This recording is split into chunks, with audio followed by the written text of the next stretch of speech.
Welcome back, folks. This is Tommy, Help with Gadgets, and I've got a very cool knife to do a sort of a review of today. This knife is the Hypercut Bikkhu, Bikkhu, and it's actually on loan to me from Mr. Eddy. He said that I could carry and use this knife, but I did carry it, and I think I opened one piece of mail with it, but that was about the extent of it because it's a very cool knife, as you'll see here in a few minutes. But it's also it's a little bit intimidating, and I'll show you why here in a few. So Hypercut Manufacturing, there's a young gentleman named Dylan Davis up in Hendersonville, North Carolina, that has apparently been making knives for other folks for quite a few years, and started his own company a couple of years ago. And he's made quite a few of these. I think he's over 100 of this particular model. And then he's also got this model here, which is the Cretan.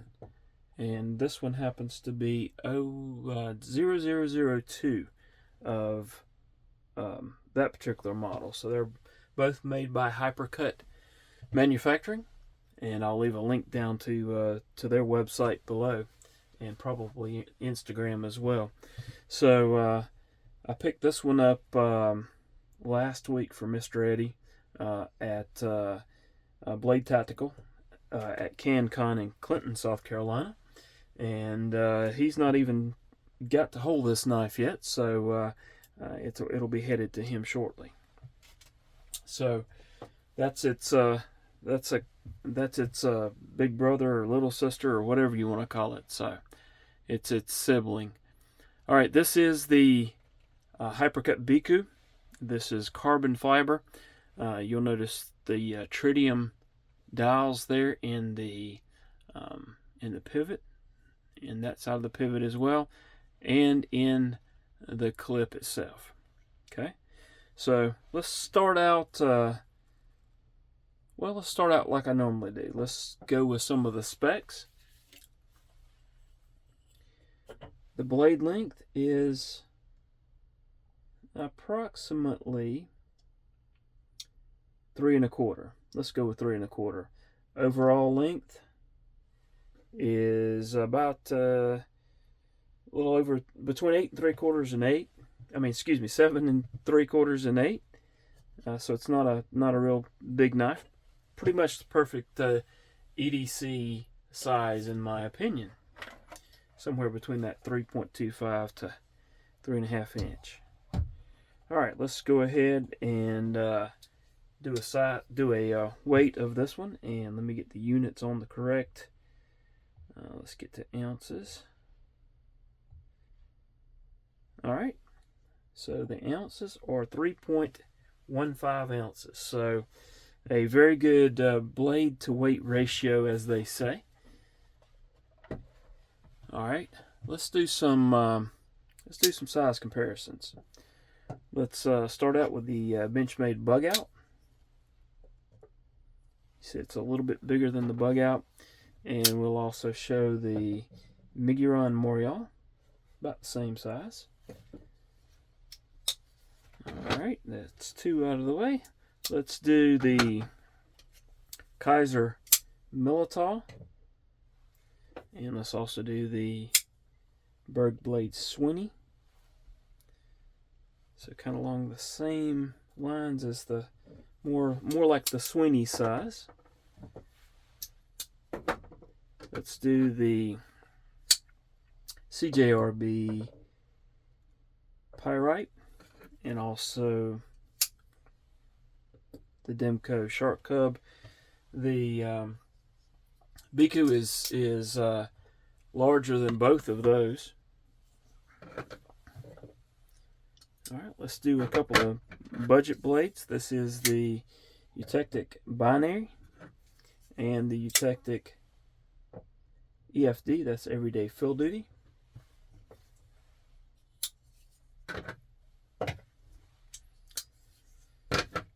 All right, let's do the CJRB Feldspar. The feldspar is a little bit bigger. Let's do the QSP Penguin. Penguin's a little bit smaller. Alright, and then last but certainly not least,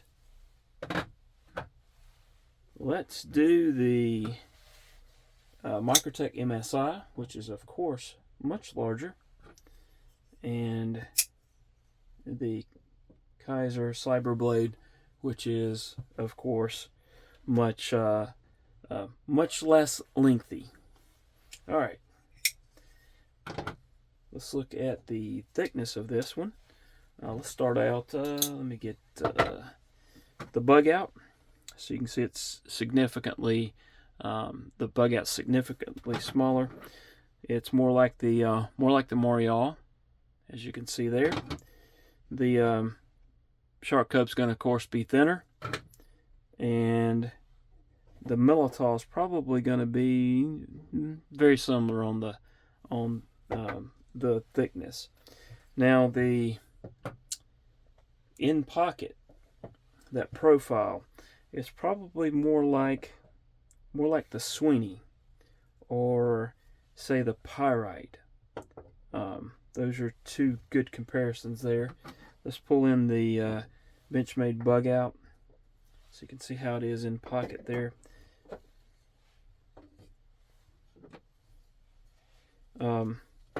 There's the Miguron Morial. So it is rather thin. Has a good presence in pocket. I forgot to bring the pants in here. I did a review recently with and had the pants pocket where I could slip it into. But if I were to take this cloth here and slide that on, you can see that's going to be about how much of the clip is, or how much of the knife is showing. So there you are with that. Alright, the blade steel. I don't know if I mentioned that. The blade steel on this particular one is CPM 154. And of course the scales are titanium with the carbon fiber inlays there. And the carbon fiber is actually on both sides. Titanium milled pocket clip. And we'll talk about that pocket clip here in just a few minutes. The back spacer's titanium. All the I think all the thumb studs are zirconium, so those are pretty cool. And I'm pretty sure the hardware there with the body screws is titanium.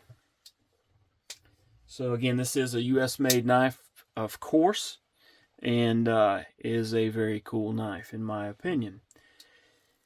It does not have a lanyard hole. It has a nice jimping here on the back spacer, and also here on the front flipper, as well as right here with the thumb studs. There is easy access to the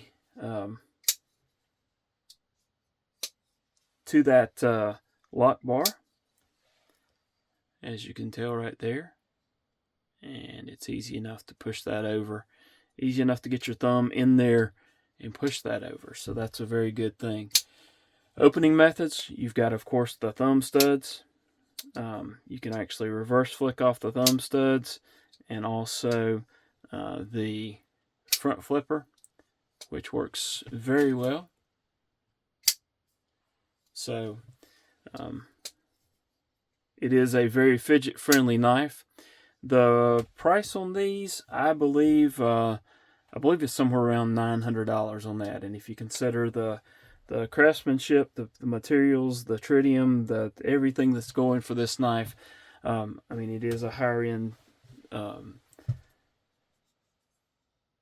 small batch production knife made in the USA. So it is an expensive knife.